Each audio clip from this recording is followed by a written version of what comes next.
Hai, Assalamualaikum warahmatullahi wabarakatuh. Kembali lagi bersama saya, Sutradara Capung Terbang. Di channel ini, channel yang membahas informasi dan trik kehidupan sehari-hari ala Sutradara Capung Terbang tentunya. Dan konten membaca buku syar'i untuk menambah pengetahuan agama Islam untuk dapat diterapkan di kehidupan sehari-hari. Di video kali ini, kita akan membacakan dari buku Kiat-Kiat Menghidupkan Bulan Ramadan, karya Syekh Abdullah As-Saleh dan Syekh Muhammad bin Saleh Al-Munajjid. Nah, kita akan membahas tentang amal-amal di bulan Ramadan. Untuk teman-teman yang belum mendengarkan video sebelumnya, di video sebelumnya kita sudah membahas amal-amal bulan Ramadan. Yang pertama yaitu puasa, yang kedua qiyamul lail atau salat malam, yang ketiga adalah sedekah. Nah, di video kali ini kita akan membahas amal-amal soleh di bulan Ramadan yang keempat, yaitu membaca Al-Quran dengan penuh kesungguhan.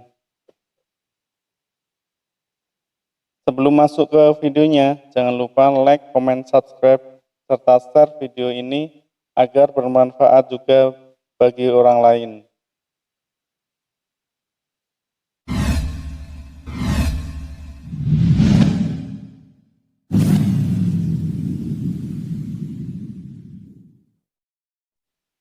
Membaca Al-Quran dengan penuh kesungguhan.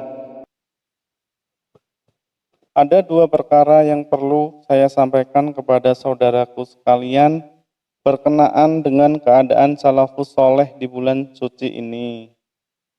Yang pertama, banyak membaca Al-Quran. Bulan Ramadan adalah bulan Al-Quran. Kita semua dianjurkan agar memperbanyak membaca Al-Quran pada bulan ini.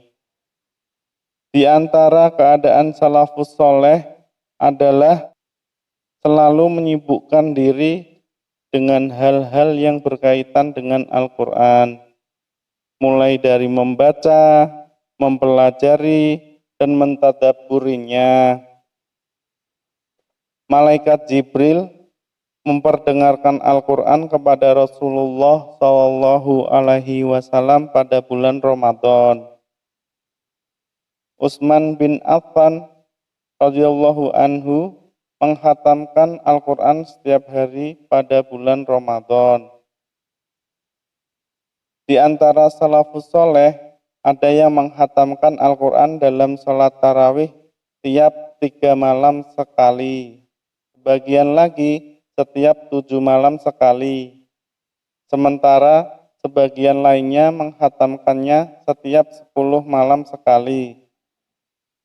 Mereka selalu membaca Al-Quran baik di dalam sholat maupun di luar sholat. Bahkan Imam Asy-Syafi'i dapat menghatamkan Al-Quran sebanyak 60 kali di luar sholat pada bulan Ramadan. Sementara Al-Aswad menghatamkannya setiap 2 hari sekali. Adapun Qoda'ah selalu menghatamkannya setiap 7 hari sekali di luar Ramadan. Sedangkan di bulan Ramadan, beliau menghatamkannya setiap 3 hari sekali. Dan pada 10 terakhir bulan Ramadan, beliau menghatamkannya setiap malam. Pada bulan Ramadan, Imam Az-Zuhri menutup majelis-majelis hadis dan majelis-majelis ilmu yang biasa diisinya. Beliau mengkhususkan diri membaca Al-Quran dari mushaf. Demikian pula Imam Ats-Tsauri. Beliau meninggalkan ibadah-ibadah lain dan mengkhususkan diri untuk membaca Al-Quran.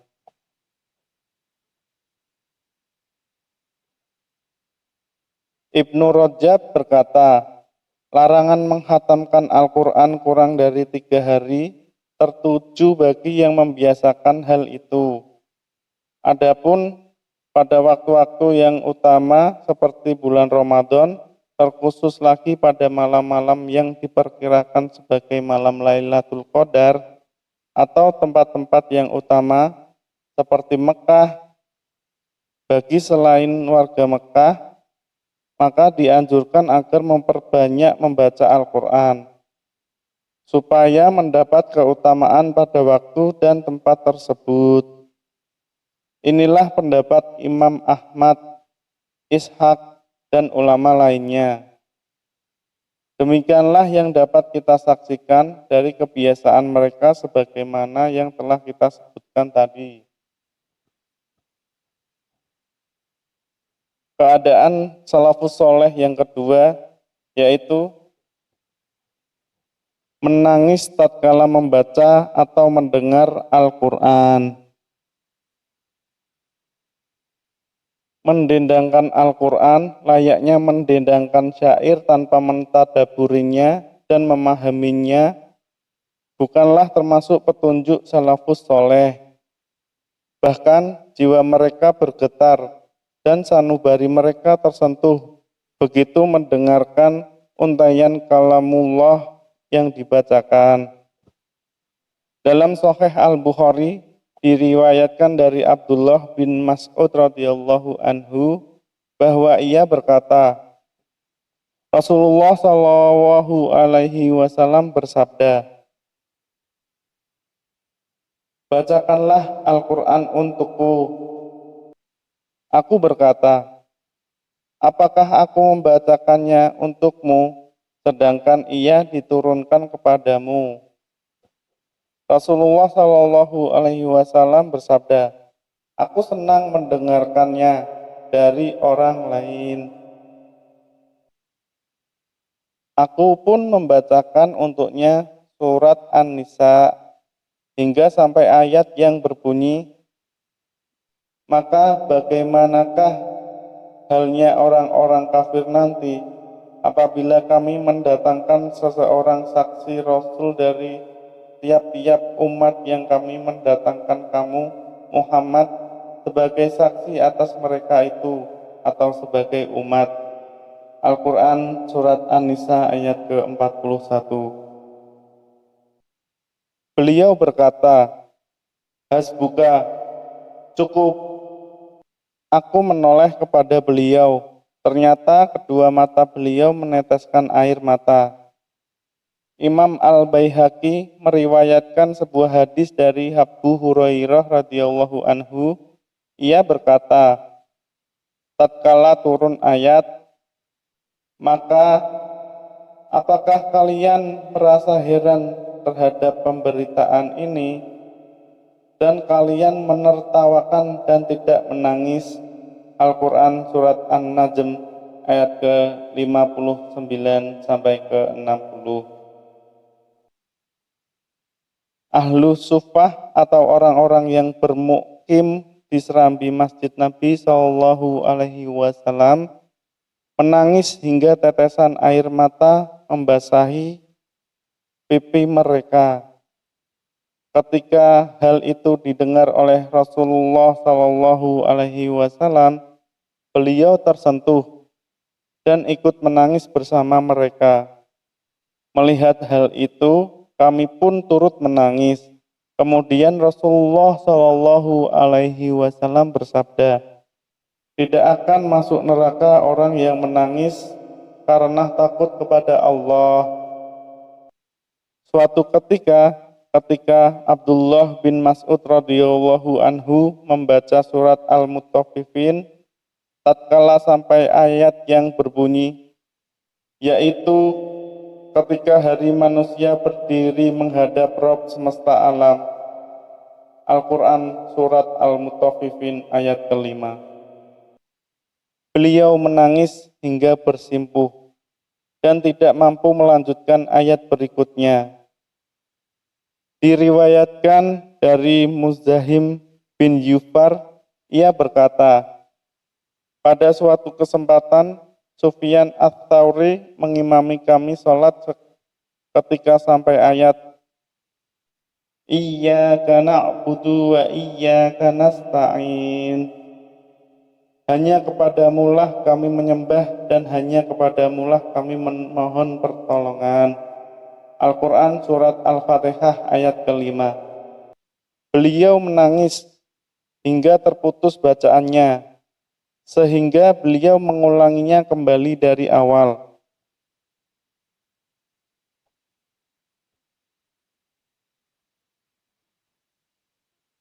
Diriwayatkan dari Ibrahim bin Asyad,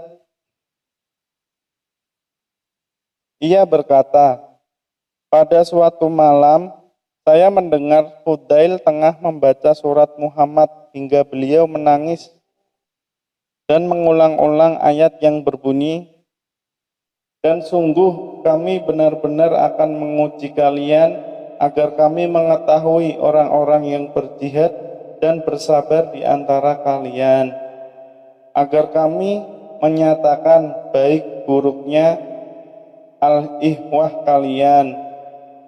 Al-Quran Surat Muhammad ayat ke-31. Beliau berkata, dan agar kami menyatakan baik buruknya hal ihwal kalian. Beliau mengulang-ulang, agar engkau menyatakan baik buruknya hal ihwal kami. Jika engkau nyatakan hal ihwal kami, akan tersingkaplah borok-borok kami. Jika engkau nyatakan hal ihwal kami, niscaya engkau akan membinasakan dan mengazab kami. Sedangkan beliau tetap terus menangis. Masya Allah. Nah, seperti itu teman-teman, amal-amal di bulan Ramadan yang keempat, yaitu membaca Al-Quran dengan penuh kesungguhan.